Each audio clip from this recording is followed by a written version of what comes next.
नमस्कार, citizen voice show में आप सबका स्वागत है।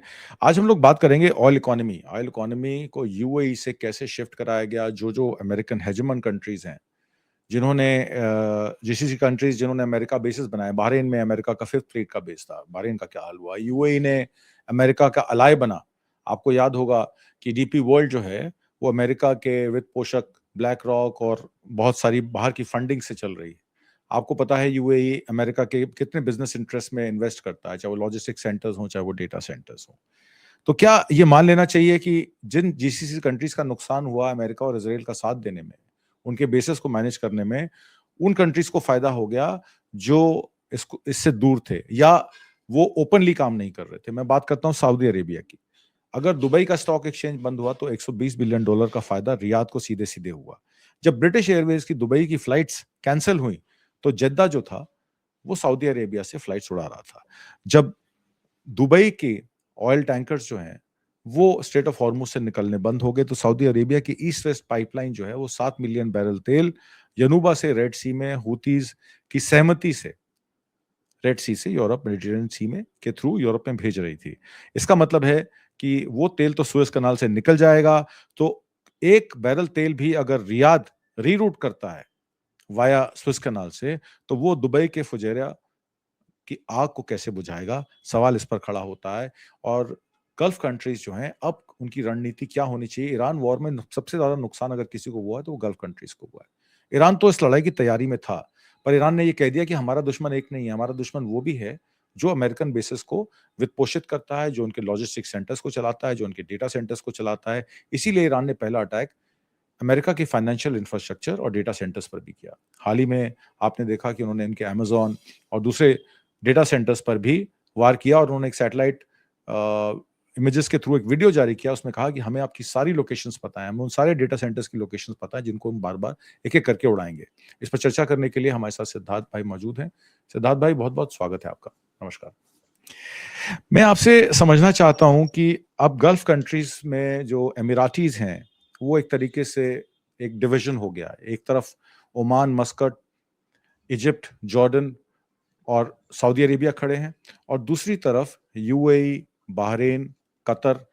कतर तो मैं इसलिए कह दूँगा क्योंकि कतर के पास तो जो उनकी एलएनजी पाइपलाइन है, उसमें ईरान की जो साउथ पार्ट्स है, उसके साथ उनकी नॉर्थ पाइपलाइन जाती है, तो कतर भी इसमें कहीं न कहीं मीडिएटर का रोल अदा कर रहा था। पर जब मीडिएशन ली ही नहीं और मीडिएशन टॉक के बीच में जब न्यूक्लियर डिसआर्मामेंट की बात चल रही थी, तो उसी समय अमेरिका और इज़राइल ने अटैक कर दिया, तो कतर की तो वैसे ही नाक कट गई।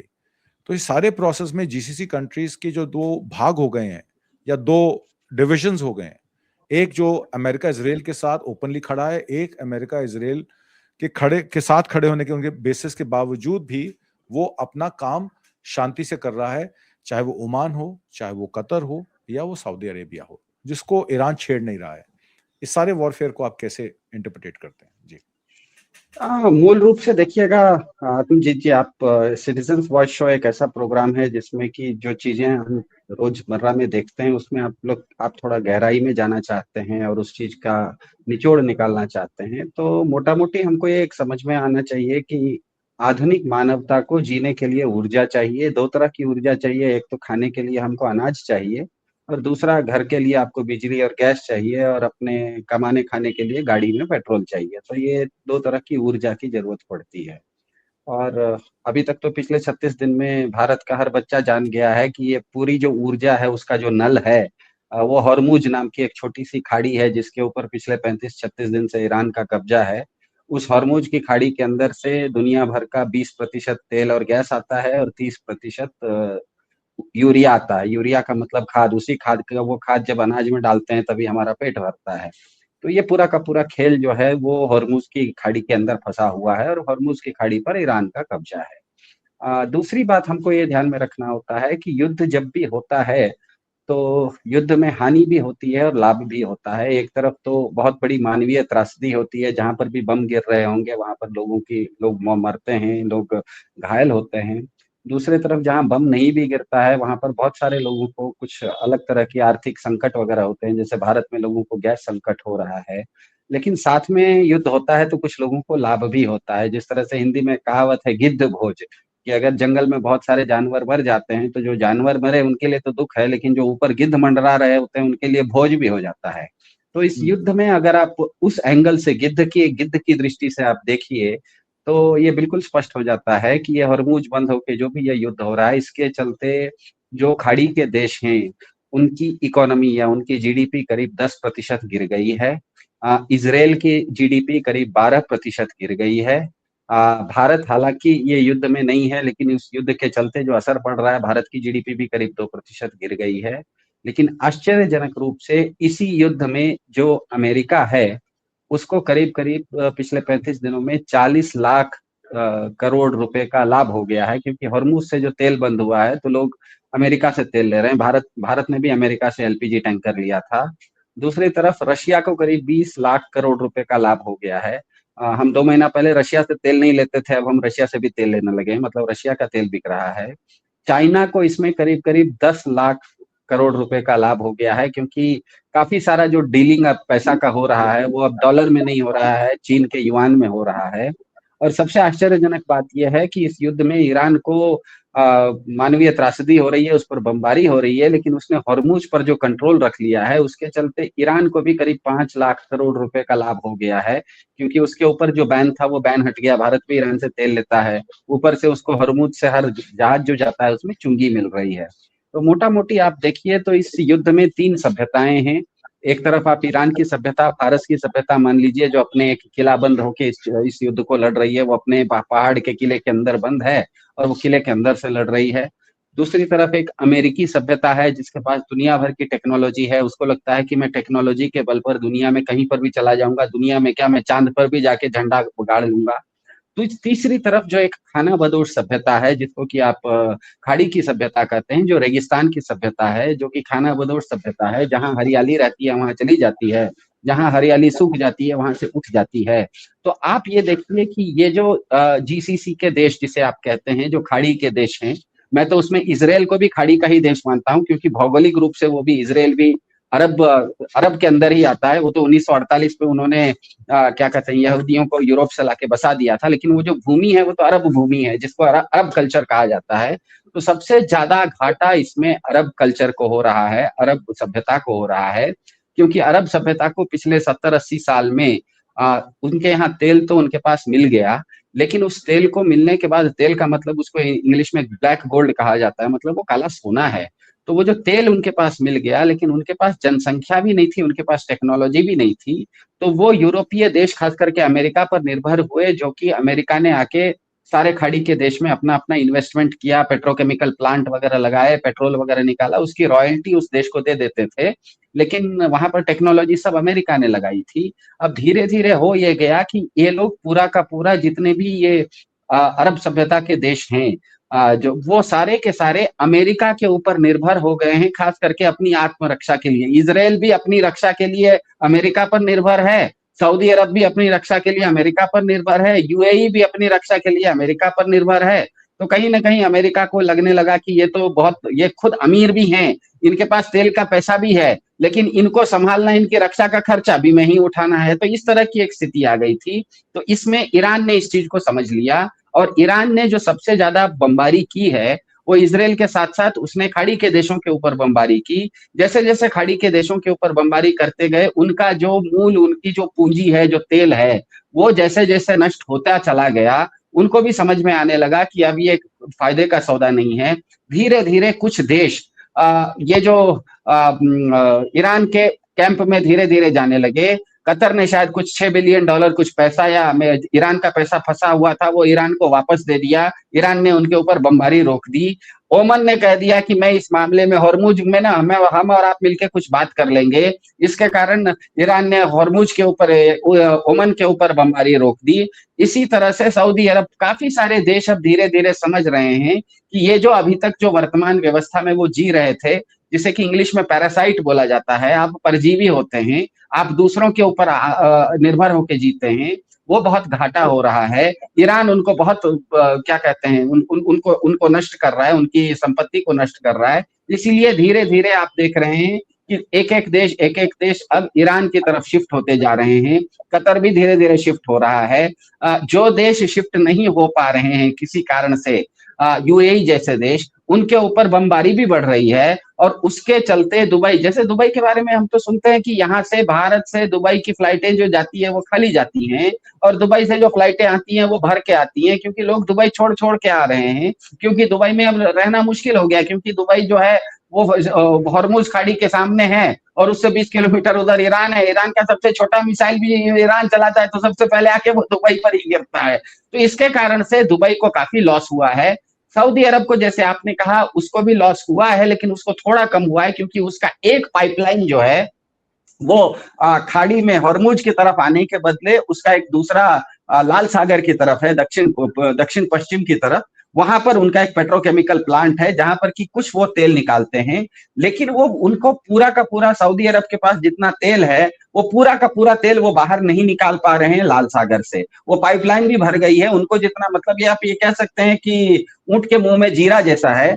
हालांकि उनके पास एक पाइपलाइन है, लेकिन उससे वो अपना पूरी अर्थव्यवस्था सऊदी अरब नहीं चला पा रहा है। इसीलिए कल हमने देखा कि ईरान ने बहुत जबरदस्त जब हमला किया, तो सऊदी अरामको प्लांट के ऊपर भी उसने एक हमला किया है।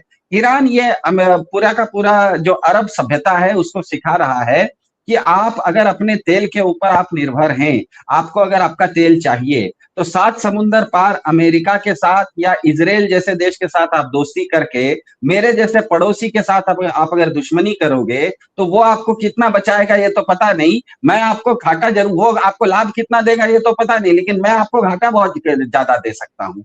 इसी के चलते, जैसे आपने कहा, यूएई सबसे ज्यादा डैमेज हुआ है, बहरेन भी काफी डैमेज हुआ है। कतर डैमेज होना, कतर को शुरू हुआ, उसने डैमेज कंट्रोल करने की कोशिश की है। ओमन पहले से ही समझ गया था, इसीलिए वो ईरान के साथ उसका संबंध भी अच्छा रखा था। और आपको पता होगा, ये युद्ध शुरू होने से 3 दिन पहले जिनेवा में ईरान और अमेरिकी लोगों के बीच में जो परमाणु विषय के बारे में बातचीत हो रही थी, उसमें भी पंच बन के ओमन बैठा हुआ था। तो ओमन बहुत पहले ही जान गया कि ईरान अगर हमला करेगा तो घाटा हो जाएगा, इसलिए वो पहले से ईरान की तरफ चला गया। 2-4 बमबारी होने के बाद वो कतर को भी समझ में आ गया, कतर भी अब उधर चला गया है। सऊदी अरब को भी अब समझ में आ रहा है, इसीलिए सऊदी अरब भी इस मामले में कोशिश कर रहा है कि न्यूट्रल होते चले जाएं। यूएई अभी तक वो समझा नहीं है, इसीलिए सबसे ज्यादा बमबारी और सबसे ज्यादा घाटा, उसकी अर्थव्यवस्था पर सबसे ज्यादा नुकसान और उसकी पूंजी पर सबसे ज्यादा नुकसान अगर खाड़ी के देशों में हुआ है किसी का, तो आपने सही फरमाया, वो यूएई का हुआ है। कुल मिला के इस युद्ध में ईरान को भी हालांकि बमबारी हुई है, लेकिन वो भी लाभ की स्थिति में है, ऐसा दिख रहा है। इसमें दो बातें क्लियर निकलती हैं कि ओमान ने दुबई को रिप्लेस कर दिया। उन्होंने अपने मॉडल में ईरान के साथ एपिक फ्यूरी को, जब उन्होंने कहा कि एपिक फ्यूरी ऑपरेशन जो है वो गलत है और बैक चैनल टॉक से वो तेहरान के साथ रेगुलर टच में था, तो आज जब स्ट्रेट ऑफ हॉर्मुज पे 2 मिलियन युआन का या $2 मिलियन का जब टोल लगता है, तो ओमान उसका हिस्सेदार होता है। तो ये एक बहुत बड़ी बात है कि किस तरीके से आप अपने जो नेबर हैं, चाहे आपकी लाख रंजिशें हों, पर है तो आपका पड़ोसी। आप अपने पड़ोसी को तो नहीं बदल सकते, आप रिश्तेदार बदल सकते हैं, आप अपने दोस्तों को बदल सकते हैं, पर आप पड़ोसी को नहीं बदल सकते। तो पड़ोसी के साथ तो आपको बना के रखनी पड़ेगी। मेरा दूसरा सवाल ये है कि चलिए, ये बात हो गई बिजनेस की, किसी का फायदा किसी का नुकसान। टर्की को फायदा हो गया, इस्तांबुल से फ्लाइट्स निकल रही हैं, गल्फ कॉरिडोर्स की जितनी भी फ्लाइट्स जो हैं वो बंद हो गई। यूरोप, ब्रिटेन और अमेरिका की, वो अब यूरोप के अजरबैजान से और अर्मीनिया से निकल रही हैं। कुछ फायदा जो गैस कंट्रीज हैं अफ्रीका के, उनको हो गया। अल्जीरिया जैसा कंट्री जो थोड़ी बहुत एलएनजी बनाता था, आज उसकी एलएनजी प्रीमियम पे बिक रही है। तो ये प्रीमियम, नफा नुकसान घाटा तो चलता रहेगा, कहीं नुकसान कहीं फायदा होगा। जो तेल $50 पे हम खरीद रहे थे, आज हम उसी तेल को मिन्नतें मांग के $135-140 पे खरीद रहे हैं, क्योंकि मोदी जी की फॉरेन पॉलिसी में रशिया से तेल खरीदना इसलिए नागवार गुजरा क्योंकि ट्रंप साहब ने उनको कह दिया। इस सारे परिवेश में क्या ये मान लेना चाहिए कि आपकी अपनी जो सोवरेनिटी है वो किसी विदेशी निवेश से, कोई एफपीआई से, एफडीआई से, यहाँ पे डेटा सेंटर्स लगाने से, ब्लैक रॉक से, उससे आपकी सोवरेनिटी नहीं बनेगी, आपकी सोवरेनिटी आत्मनिर्भरता से ही बनेगी?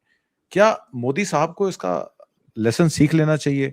आज की डेट में जो तेल संकट, एलपीजी सिलेंडर के लिए लोग लाइन लगा के खड़े हैं, ₹450 किलो गैस मिल रही है। भारत के परिवेश में अगर देखें तो अभी तो हमें नजर नहीं आ रहा है कि उसका कोई नुकसान, पर आगे आने वाले समय में जैसे जैसे हमारा डेफिसिट बढ़ेगा वैसे वैसे हमारा नुकसान भी बढ़ेगा। तो इसको आप कैसे देखते हैं? और क्या भारत को अब इस नए परिवेश में अपने जो फॉरेन पॉलिसी है उसको बदल लेना चाहिए, या जिस रास्ते हम चल पड़े हैं वो विनाशकारी रास्ता है और विनाश होना तय है? जी। हाँ, एक चीज तो स्पष्ट हो जानी चाहिए कि सत्ताएं आती जाती हैं, सत्ताएं कोई आज ही रहती हैं, अब कोई सत्ता आज है, कल कल वो सत्ता रहेगी जरूरी नहीं है। मुख्य बात यह है कि एक औसत भारतीय की सोच क्या होनी चाहिए। अगर आपकी औसत भारतीय की सोच, और ये जो आत्मनिर्भरता शब्द है ये मेरी समझ में उतना नहीं आता है, क्योंकि सीधी सीधी बात है कि तुलसी रामायण में एक बहुत अच्छा प्रसंग है, उसमें एक चौपाई है, कर्म प्रधान विश्व करे राखा। मतलब आपको अपने कर्मों से अपना काम करना चाहिए, बात में नहीं है। नाम नाम प्रधान विश्व करी राखा नहीं रखा है, कर्म प्रधान काम प्रधान विश्व करी राखा है। तो आप ये देखिए कि पिछले 50 साल से ईरान को प्रतिबंधित किया गया था, दुनिया ने मान लिया था कि ईरान पर प्रतिबंध है, इसका मतलब ईरान तो अंदर है, वो कुछ नहीं कर पा रहा है।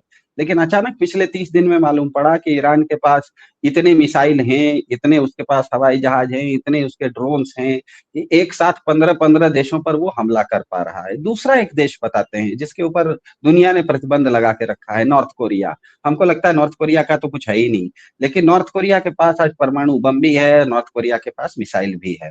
होता यह है कि एक सभ्यता को यह सोचना होता है कि वो अपना जीवन नाम के लिए जिएगी या काम करने के लिए जिएगी। आप अगर नाम के चक्कर में पड़ेंगे तो रोज आपको लगेगा कि हम कुछ ऐसा काम करें, ऐसा कुछ दिखाएं ताकि हमारा नाम हो जाए, हम ताकि रोज हमको नाम होते चले जाए। दूसरी एक सभ्यता होती है जो सोचती है कि मेरा नाम हो या ना हो, मेरा क्षमता रोज बढ़ते चले जाए। आपकी अगर क्षमता रोज बढ़ती चली जाती है तो जिस दिन आपके ऊपर सच में विपत्ति आती है, उस दिन आप उस विपत्ति को झेलने की आपके पास पूरी ताकत होती है। तो ईरान ने यह बता दिया कि जिस दिन उसके ऊपर सबसे बड़ा संकट उसके ऊपर आया, दुनिया की दो महाशक्तियां, एक अमेरिका और एक इजराइल, दोनों ने मिलकर उसके ऊपर हमला किया, तो उसने जवाब में सिर्फ इन दोनों पर हमला नहीं किया, 14 और देशों पर भी हमला कर दिया। तो मतलब एक साथ 1 दर्जन देशों के साथ वो अगर लड़ाई लड़ रहा है, तो इसका मतलब यह तो मानना पड़ेगा ना कि कहीं ना कहीं ईरान के पास क्षमता है। उसको हमने भले समझ के रखा था कि वो प्रतिबंधित है, लेकिन उसके अंदर क्षमता थी। भारत भी इस दौर से पहले गुजर चुका है। याद कीजिएगा 1974 में जब इंदिरा गांधी ने पहली बार भारत का परमाणु एक विस्फोट किया था, उसके बाद दुनिया भर से परमाणु टेक्नोलॉजी हमारे यहाँ आना बंद हो गई थी, सब लोगों ने हमारे ऊपर बैन लगा दिया था।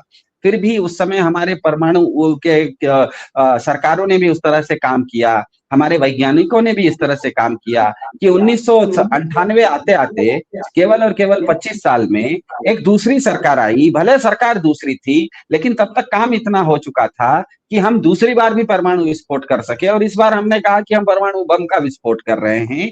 इस बीच में हमारे पास एपीजे अब्दुल कलाम जैसे लोग आए जिन्होंने मिसाइल की टेक्नोलॉजी भी लगा दी। ये सारा भारत के जितने भी परमाणु क्षमता बनी है या भारत की जो भी मिसाइल की क्षमता बनी है, चाहे वो अग्नि मिसाइल हो, चाहे पृथ्वी मिसाइल हो, आकाश मिसाइल हो, ब्रह्मोस मिसाइल हो, ये सब उस जमाने में बनी जब दुनिया भर से हमारे ऊपर प्रतिबंध था। सारी दुनिया जब आपके ऊपर प्रतिबंध लगाई हुई थी, तब आप ये सब काम कर सके। इसका मतलब यह है कि करीब करीब 2014 के आसपास से पहले औसत भारतीय अपनी क्षमता को बढ़ाने में ज्यादा ताकत लगाता था। 2014 के बाद से औसत भारतीय के एक संस्कार में परिवर्तन आया है, वो काम से ज्यादा अपने नाम के पीछे भागता है। आप जब नाम के पीछे भागने लगते हैं तो रोज आपको एक पोस्टर बनाना पड़ता है कि भैया आज मैंने ये नाम कमा लिया, ये फलाना नाम कमा लिया, फलाना नाम कमा लिया। वो जाते जाते इतना हास्यास्पद स्थिति तक चला जाता है कि 2 साल पहले लोकसभा चुनाव के समय हमने यहाँ तक देखा कि भाजपा ने यह प्रचार कर दिया कि भाजपा के प्रधान जी ने रशिया यूक्रेन वार रुकवा दिया था। मतलब नाम की आपको इतनी भूख है कि झूठ ही सही कहीं तो चर्चा तो मेरी हो जाए, मेरी चर्चा तो हो जाए, मेरी चर्चा तो हो जाए। वैसे में क्या होता है, आपका नाम भले हो रहा है या नहीं हो रहा है, आपकी पूरी ताकत क्योंकि नाम कमाने में लग रही है, आप काम नहीं कर रहे हैं, अंदर अंदर आप कमजोर हो जाते हैं। इसीलिए मैंने आपको अभी कार्यक्रम की शुरुआत में आपको डाटा के साथ बताया कि इस युद्ध में हालांकि ईरान युद्ध लड़ रहा है, लेकिन उसको आर्थिक रूप से लाभ हो रहा है। युद्ध भी लड़ते हुए उसको आर्थिक रूप से लाभ हो रहा है, और भारत इस युद्ध में नहीं है। ये युद्ध भारत के नक्शे से भी बाहर है और भाजपा के अखंड भारत नक्शे से भी बाहर है। फिर भी हमारी जीडीपी 2% गिर गई है, हमारे घरों में गैस सिलेंडर नहीं मिल रहा है, पेट्रोल बंकों के ऊपर लाइन लगी हुई है, मोरबी गुजरात में लोग टाइल्स की फैक्ट्री में छोड़ के जा रहे हैं। आप ट्रेन में कहीं पर भी दिल्ली दिल्ली के प्लेटफॉर्म पर जाके देखिए, बिहार के लोग पलायन कर रहे हैं, क्योंकि इंडस्ट्री के पास, मैन्युफैक्चरिंग करने वालों के पास, उत्पादकों के पास, फैक्ट्रियों के पास गैस नहीं है, ऊर्जा नहीं है। इसका मतलब यह है कि 10-15 साल पहले तक भारत जो अपनी ताकत को बढ़ाने में अपनी पूरी की पूरी समय लगाता था, आपके पास जो 24 घंटा समय है, उस 24 घंटे में क्या आप अपनी क्षमता का विस्तार करेंगे या अपने नाम को चमकाने की कोशिश करेंगे? भारत पहले अपनी क्षमता विकास करता था, इसीलिए 1974 से लेकर 1998 के बीच में पूरी दुनिया भर का आपके ऊपर प्रतिबंध था, फिर भी आपने परमाणु विस्फोट भी कर लिया, आपने अग्नि, पृथ्वी, ब्रह्मोस, 10 तरह के आपके पास मिसाइल भी आ गए। आज की तारीख में आपका कोई देश का आपके ऊपर प्रतिबंध नहीं है, दुनिया में एक भी देश आपके ऊपर प्रतिबंध नहीं लगाया है, फिर भी आप नाम के चक्कर में, अमेरिका के चक्कर में ऐसा फंस जाते हैं कि अमेरिका के कहने पर रशिया को भी प्रतिबंधित कर देते हैं, अमेरिका के कहने पर आप ईरान को भी प्रतिबंधित कर देते हैं, जो कि आपका फायदे का सौदा था। तो कभी कभी मेरे ख्याल से लोगों को ये सोचना चाहिए। ईरान, देखिए युद्ध का नतीजा क्या होगा पता नहीं, ईरान हार भी सकता है, ईरान जीत भी सकता है, लेकिन ईरान ने ये बताया कि आप अपनी पूरी की पूरी ताकत, पूरा का पूरा समाज अगर अपना पूरी ताकत लगाता है अपने क्षमता का विस्तार करने में, तो दुनिया की बड़ी से बड़ी महाशक्ति के सामने भी जिस समय आता है, विपत्ति आपके ऊपर सच में आती है, तो आप उस विपत्ति को टक्कर दे सकते हैं। एक तरफ ईरान है जो कि अमेरिका के बम का जवाब बम से दे रहा है, दूसरी तरफ भारत की भाजपा सरकार है जो कि वहां से ट्रंप साहब बोलते हैं कि मैं टैरिफ बढ़ा दूंगा, तो आप कहते हैं नहीं साहब, हम आपकी टैरिफ, आप जितना टैरिफ कहेंगे हम मान लेंगे। ट्रंप साहब कहते हैं तुम्हारा सीज फायर, लड़ाई हम लड़ रहे हैं,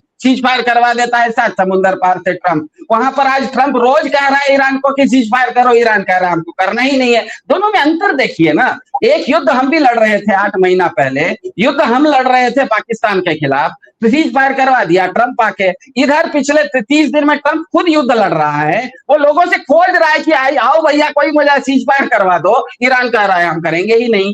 तो ईरान से हम ये सीख सकते हैं कि अपनी ताकत नाम पर कम लगाइए, काम पर ज्यादा लगाइए, अपनी क्षमता का विस्तार कीजिए। इसीलिए मैंने जानबूझ के ये आत्मनिर्भर वाली बात नहीं की, क्योंकि आत्मनिर्भर एक ऐसा नारा बन गया है जो कि बहुत हल्का हो गया है। बात बात बहुत गंभीर है, लेकिन बात इतनी हल्की हो गई है ना कि लोगों को लगता है किसी भी चीज पर मेड इन इंडिया का स्टिकर लगा तो आप आत्मनिर्भर हो गए हैं। आपके घर में जो आपके पास जो फोन है वो भले ऊपर मेड इन इंडिया लिखा हुआ है, लेकिन वो असल में 4 स्क्रू लगा हुआ है तमिलनाडु में एप्पल की फैक्ट्री में, उसके अंदर का पूरा पुर्जा आता है ताइवान और चीन से। तो ये आत्मनिर्भर जो नारा बन गया है कि ऊपर से पैकेजिंग कर दो कि ये मेड इन इंडिया है, वैसा नहीं है। आत्मनिर्भर का मतलब वो नहीं है। आत्मनिर्भर का असली मतलब होता है अपनी क्षमता का विकास करना। देश के नाते, व्यक्ति के नाते, एक व्यक्ति के नाते भी जब मैं अपनी क्षमता का विकास करता हूं तो बड़ा सा बड़ा विपत्ति भी आती है तो हम सह लेते हैं। मेरे ख्याल से ये चीज सीखने लायक है कि गल्फ कंट्रीज जो आपके खाड़ी के देश हैं, उनके पास अथाह पैसा था। दुबई वगैरह ऐसी जगह थी कि 5 स्टार क्या, 7 स्टार, 8 स्टार, 10 स्टार, 12 स्टार जैसे जैसे जगह थे आज से 1 महीना पहले। आज वहां से करोड़पति लोग, अरबपति लोग पलायन कर रहे हैं, क्योंकि वो अपनी क्षमता का उन्होंने विकास नहीं किया, वो नाम और चमक में चले गए। चमक में चले गए तो आप डूब गए। और ईरान जैसा देश जो कि पिछले 50 साल से प्रतिबंधित था, वो कहीं चमक दमक में नहीं पड़ा, लेकिन जितना भी मिसाइल आप मारते हैं उसके ऊपर 15 मिसाइल गिनती करके 3 मिसाइल एक्स्ट्रा ही मारता है वापस आपके ऊपर। तो ये एक सीखने लायक, एक अच्छी सीखने लायक चीज हुई है हम लोग के जीवन में। इसमें एक क्लू और दूंगा मैं आपको, फिर चर्चा करेंगे अगले प्रोग्राम में। रशिया, जब पुतिन साहब आए थे भारत, तो उन्होंने भारत के प्रधानमंत्री से मुलाकात की, और भारत के प्रधानमंत्री ने एक इंटरव्यू में, मतलब एक प्रेस कॉन्फ्रेंस या प्रेस रिलीज में या कह दीजिए अभिभाषण में ये कह दिया था कि ये युद्ध नहीं बुद्ध का समय। तो कहाँ ईरान अपने मिसाइल प्रोग्राम्स को रेडी कर रहा था, कहाँ वो पूरी युद्ध की तैयारी कर रहा था, उसको पता है व्हाट वाज फोर्थ कमिंग। और हमारे साहब जो है धृतराष्ट्र की तरह आंख पे पट्टी बांध के बुद्ध की बात कर रहे थे। बुद्ध की बात करने वाले फिर ऑपरेशन सिंदूर करते हैं, और क्या होता है आपने बता ही दिया। दुबई ने अपनी दुबई जो है फॉल्स सोवरेनिटी पे था। वो एक तरीके से तेल अवीव को तेल भी बेच रहा था, दूसरी तरफ वो अमेरिका से सैटेलाइट चीजें भी शेयर कर रहा था। तो ये तो मान लेना चाहिए कि इजराइल के साथ खुफिया और रक्षा क्षेत्र में अगर आप काम करेंगे तो यूएई ईरान के निशाने पर रहेगा ही रहेगा। तो एक नया पैराडाइम जो है वो अब जीसीसी कंट्रीज में सेट होगा, जैसे कि सऊदी अरब है, ओमान है, तुर्की है, अल्जीरिया है, जॉर्डन है, मिस्र है। ये अब देशों को असलियत अपनी ध्यान में रख के काम करना है कि अपनी नीतियां कैसे तय करनी है। अगर आपकी नीतियां अमेरिका बेस्ड होंगी, नेसेट में जाके आप माला पहन लेंगे। ये वही नेसेट है जो उनकी पार्लियामेंट को नेसेट कहते हैं। ये वही नेसेट अवार्ड जो प्रधानमंत्री मोदी ने अपने गले में बांधा था, उसी नेसेट में पता लगा नेतन्याहू साहब की पिटाई भी हुई है जब वो वहां गए थे। तो वो आपने देखा होगा। आप कुछ कह रहे थे, आप कंप्लीट कीजिए सिद्धार्थ भाई, फिर इसको कंक्लूड करें। नहीं नहीं, अब आप बिल्कुल सही फरमा रहे हैं। जो जब भी हम नारा देते हैं ये युद्ध का नहीं बुद्ध का समय है, तो साथ में हमको ये भी नारा ध्यान में रखना चाहिए कि भूखे भजन न होई गोपाला, ये लो कंठी ये लो माला। अगर युद्ध युद्ध नहीं बुद्ध का काल है, तो इस देश में महाभारत क्यों हुआ था, इस देश में रामायण क्यों हुआ था? युद्ध कभी भी होता नहीं है, युद्ध आपके ऊपर थोपा जाता है। ईरान युद्ध नहीं लड़ रहा है, उसके ऊपर हमला हो गया। हमला होगा तब तो भैया तुम जवाब देना पड़ेगा ना, और जवाब तभी दे पाओगे ना जब तुम्हारे अंदर क्षमता रहेगी। तो युद्ध का ये जो ठीक है, सब इस तरह के नारेबाजी वगैरह, युद्ध नहीं बुद्ध का काल है, ये सब कविता इसे मैं तुकबंदी मानता हूँ। तुकबंदी सुनने में बहुत अच्छी लगती है। क्या कहते हैं, अब की बार मोदी सरकार, दो तुकबंदी, इधर बार उधर सरकार। तो तुकबंदी सुनने में, फिल्मी गानों में भी तुकबंदी ही होती है, तो तुकबंदी सुनने में अच्छी लगती है। लेकिन जरूरी नहीं कि तुकबंदी आपके जीवन का रास्ता बना के दे। क्योंकि तुकबंदी ही अगर होनी चाहिए तो भूखे भजन न होई गोपाला, ये लो कंठी ये लो माला, ये भी लिखा हुआ ही है। तो मेरे ख्याल से जीसीसी के जो देश जिनके बारे में आपने कहा, होता यह है आत्मजीत जी की प्रकृति जो होती है, वो प्रकृति अपने आप में पीड़ादायक होती है। पीड़ादायक का मतलब मैं बताता हूँ। ठंडी के मौसम में आप अगर बाहर जाएंगे तो ठिठुरन होगी। लू के मौसम में आप अगर बाहर जाएंगे तो आपको गर्मी लगेगी। तो प्रकृति अपने आप में जो होती है, मनुष्य के शरीर के लिए पीड़ादायक होती है। दूसरी तरफ जितना हम तकनीक का आविष्कार कर लेते हैं, जिसको इंग्लिश में गैजेट्स कहते हैं, हम तकनीक के आधार पर अपनी पीड़ा कम कर लेते हैं। हमको जब गर्मी ज्यादा लगती है तो एसी चला लेते हैं, ठंडी ज्यादा लगती है तो हीटर चला लेते हैं। तो होता यह है कि ये जो जीसीसी के देश थे, इनके पास पैसा बहुत आ गया। इन्होंने तकनीक के आधार पर प्रकृति को जीतना शुरू किया। इनके पास पानी की नदी नहीं थी, तो समुद्र के पानी को, खारा पानी को मीठा बनाने लग गए। लेकिन इन्होंने ये नहीं देखा कि प्रकृति अपने आप में जो आपके ऊपर पीड़ा देती है, आपके पास अगर तकनीक नहीं रहेगी तो वो पीड़ा झेलने की आपकी क्षमता नहीं रहेगी। ईरान के साथ हुआ ये कि 50 साल आपने क्योंकि उसके ऊपर प्रतिबंधित कर दिया, वो अपनी प्रकृति को झेलता रहा, झेलता रहा, झेलता रहा। इसीलिए उसके अंदर इतनी मार सहने की क्षमता है कि आज हम लोग कितना भी बात करें, ये भी सच है कि सबसे ज्यादा बमबारी अगर किसी ने इस युद्ध में झेली है तो ईरान ने झेली है। सबसे ज्यादा लोग अगर मरे हैं तो ईरान के मरे हैं। इसके बावजूद अगर ईरान टिका हुआ है, वो इसीलिए टिका हुआ है क्योंकि ईरान जानता है कि युद्ध इज इक्वल टू पीड़ा। युद्ध में पीड़ा होगी, और पीड़ा सहने की ताकत ईरान के पास ज्यादा है क्योंकि वो प्रकृति प्रधान सभ्यता है। और ये जो अरब के देश हैं जिनके बारे में मैंने कहा, ये खाना बदोश सभ्यता है। जहां हरियाली रहती है वहां जाते हैं, जहां हरियाली सूख जाती है वहां पर कारवां उठा के चल देते हैं। तो ये जो इस सभ्यता वाले थे, इनके पास तेल का पैसा आ गया, इन्होंने सब जगह एसी लगवा लिया, सब जगह अच्छी अच्छी कारें खरीद ली, लेकिन प्रकृति से टक्कर ये नहीं ले सके। ईरान ने उस चीज को समझ लिया, उनके प्रकृति से उनको जो जो चीजें मिल रही थी उसको काटना शुरू किया। ये लोग टिक नहीं सके क्योंकि प्रकृति अपने आप में जो होती है वो पीड़ादायक होती है। धूप आपके सर पे लगेगी तो गर्मी तो लगेगी। तो आपका छाता अगर चला गया और अगर आपको धूप सहने की क्षमता नहीं है तो आपको लू लग जाती है। इसीलिए हम लोग देखते हैं कि गाँव में भी लोग रहते हैं, गाँव में किसान रहता है, हमको गाँव में कभी नहीं सुना कि किसी किसान को धूप में लू लग गई और उसको दिक्कत हो गई। लेकिन शहरों में हम लोग जो रहते हैं, हम लोगों को शहर में भी 40 डिग्री हो जाता है तो लू लगती है, क्योंकि हम लोग शहर में रहते रहते बीच में प्रकृति से जीतने के लिए, प्रकृति को धोखा देने के लिए हम लोग तकनीक का इस्तेमाल करते हैं और एसी लगा लेते हैं। तो मेरे ख्याल से ईरान ने यह सिखाया है कि आपके पास तकनीक भी, आप प्रकृति प्रधान रहिए, साथ में तकनीक का भी इस्तेमाल कीजिए। आखिर अगर ईरान इतना सारा मिसाइल ठोक रहा है तो तकनीक भी उसके पास है, ऐसी बात नहीं है कि तकनीक नहीं है। लेकिन उसने सोचा कि मैं अपनी तकनीक को अपने रक्षा के लिए इस्तेमाल करूं, अपनी तकनीक को अपने लिए एसी लगाने के लिए, अपने सुविधा के लिए तकनीक का इस्तेमाल नहीं किया, अपनी रक्षा के लिए तकनीक का इस्तेमाल किया। इसी तरह का पैसा यूएई के पास भी था, लेकिन उसने अपने पैसे का इस्तेमाल, अपनी क्या कहते हैं, संसाधन का इस्तेमाल सुख सुविधा भोगने अपनी के लिए। सुख सुविधा भोगने के लिए कर लिया, रक्षा के लिए नहीं किया। वो रक्षा के लिए अमेरिका पर निर्भर हो गया। और अमेरिका, ये एक डाटा बताता हूँ, बड़ा रोचक डाटा है। ये युद्ध शुरू होने से पहले अमेरिका के 16 बेस थे जीसीसी देशों में, मतलब ये जो खाड़ी के देश हैं इसमें उसके 16 सैनिक बेस थे। उस 16 सैनिक बेस में से 13 सैनिक बेस आज खाली हो गए। इतना ईरान ने बमबारी की है कि वहां से उन्होंने अपने अपने क्या कहते हैं सैनिकों को उठा लिया। केवल 3 बेस पर हैं। उसमें से एक बेस जो है वो मनामा, बहरीन का जो कैपिटल है, मनामा में उनका एक बंदरगाह है जहां पर अमेरिकी 5वीं बेड़ा, जो उनका समुद्री का सबसे बड़ा बेड़ा है, उसका वो 5th फ्लीट का हेडक्वार्टर्स था, जहां पर हमेशा वहां पर उनका एक एयरक्राफ्ट कैरियर हमेशा खड़ा रहता था, यूएसएस अब्राहम लिंकन। ये युद्ध शुरू होने से पहले अमेरिका को भी समझ में आ गया कि वो वहां रहेगा तो ईरान बमबारी करेगा। युद्ध शुरू होने से पहले ही वो हॉर्मुज से बाहर निकाल लिया। आज वो चला गया है कहीं ओमान के पास है या गोवा के पास है, भगवान जाने। मतलब आप समझिए कि ईरान ने अपनी सबसे पहले तो प्रकृति और प्रकृति के साथ तकनीक की जो गठबंधन किया, उसके चलते आज इतना ताकतवर हो गया कि अमेरिका के जो दुनिया का सबसे ताकतवर देश है, वो अपने बेस को, अपने गढ़ को, किसी सेना का बेस का मतलब होता है उस सेना का किला। अमेरिका 16 में से 13 किलो को छोड़ के चला गया है। ये स्थिति तो आ गई है। जी, जी, बिल्कुल ठीक कहा आपने। इनफैक्ट बड़ी बात की आपने कि अमेरिका के साथ जो भी कंट्रीज अलाइन रहे, चाहे वो यूएई रहा हो, चाहे वो यूएई रहा हो, सऊदी अरेबिया रहा हो, कतर रहा हो, ओमान रहा हो, बहरीन रहा हो, और सब पे अमेरिकन बेसेस हैं।